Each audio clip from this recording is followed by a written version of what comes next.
Okay, we're going to move now to visitors' comments. Anybody want to speak? 3 minutes.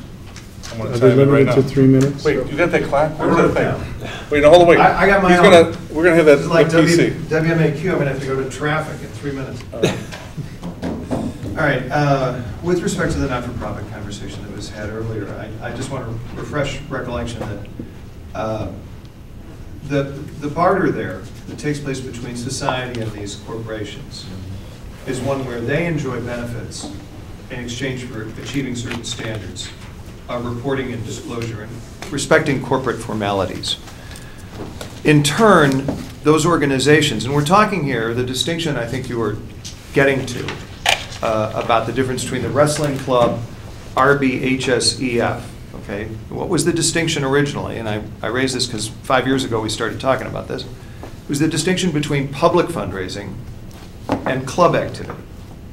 So I'm not saying that that holds up, I'm not saying that that's defining, but originally the distinction was you had a wrestling club and they would raise money among themselves to help the wrestling activity or whatever it is. But RBHSEF, or patrons or boosters, were raising money generally in the community. So that was public fundraising. So that was originally the distinction between the two. And so when you get to the three legacy organizations, those three are getting the status that was referred to by several of you, that they get use of the name, they get use of the logo, they get special privileges on campus, that they actually raise money from ticket sales in the old days.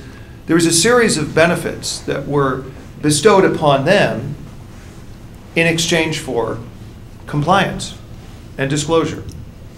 But just like we had a superintendent without a certificate, and at the very same time we had 6 teachers here teaching without certificates, just like several of us in this room filed a grievance that was put aside by the board. I apologize for saying that, Laura, but it's the truth.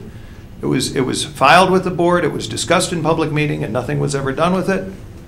Just like those things were going on at the board level, you have years and years and years of non-compliance at the organization level. So that you could go to boosters for years and years, and some of us did, and not get any accounting.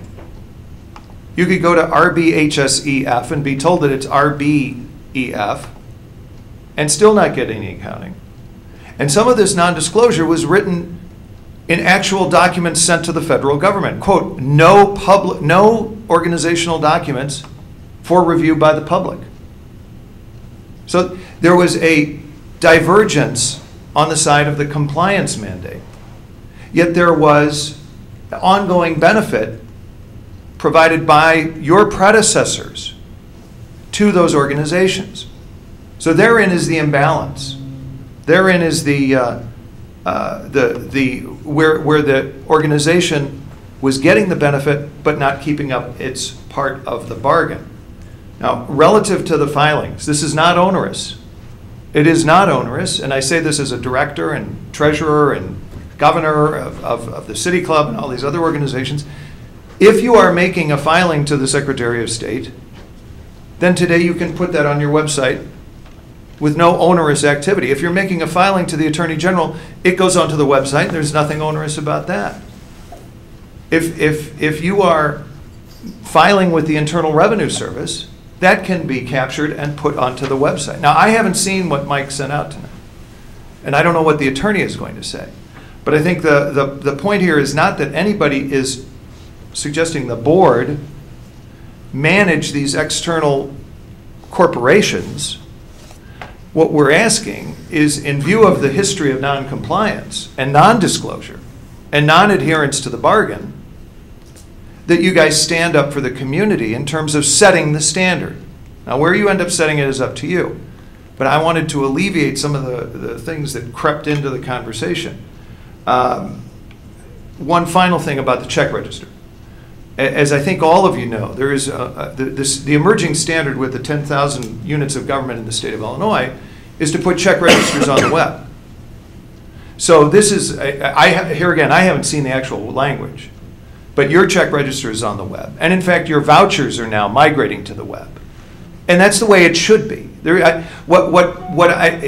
if anybody thinks it is onerous to have disclosure of a check register, then I wonder why that person is not saying it is onerous for the 7 or 8 of you or 10 of you up here, Mary, to not have an annual report from RBHSEF. Why is it not onerous that you don't have an annual report from the boosters? How is it possible that these organizations are giving money to your students and you don't even know? So finally, I'll get to Gary's point. I'm a past president of REEF, the Riverside Elementary Education Foundation, which was founded by David Bennett, a predecessor. And David wrote it into the bylaws of the organization that there would always be an ex officio member from the board. So Jim Schrate, a very honored and noted attorney in town, a man of unquestioned probity and integrity, was delegated to the board of the REEF, Riverside Elementary Education Foundation. He came to our meetings, and he sat in our conversations.